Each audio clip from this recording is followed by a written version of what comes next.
પંડ્યા આરતી આપ જોઈ રહ્યા છો સ્પાર્ક ટુડે ન્યૂઝ। શહેરના કોટના ખાતે ખનન માફિયાઓ દ્વારા પત્રકારો પર હુમલાનો મામલો, જેમાં નંદેસરી પોલીસ દ્વારા હુમલાખોરોને કોર્ટમાં રજૂ કરવામાં આવ્યા છે।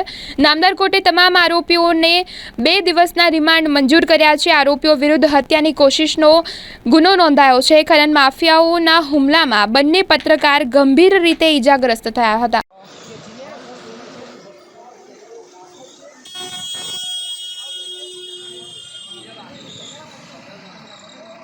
दोनों की अभी फिलहाल जो ट्रीटमेंट है वो चल रही है और जिस तरीके से पत्रकारों को दबाने की कोशिश एक तरीके से जो फरार है उनको પોલીસ આ 6 જેટલા આરોપીઓને નામદાર કોર્ટમાં આવી 7 દિવસના જે રિમાન્ડ હતા એ માંગવામાં આવ્યા હતા, ત્યારે રિમાન્ડમાં હવે 2 દિવસના રિમાન્ડ જે છે તે મંજૂર કરવામાં આવે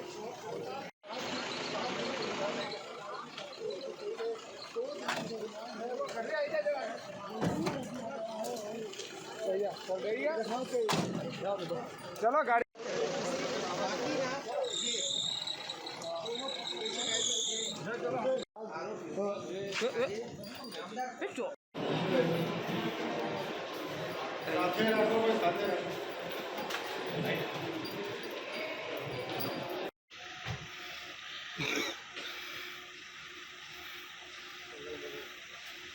हटी जा।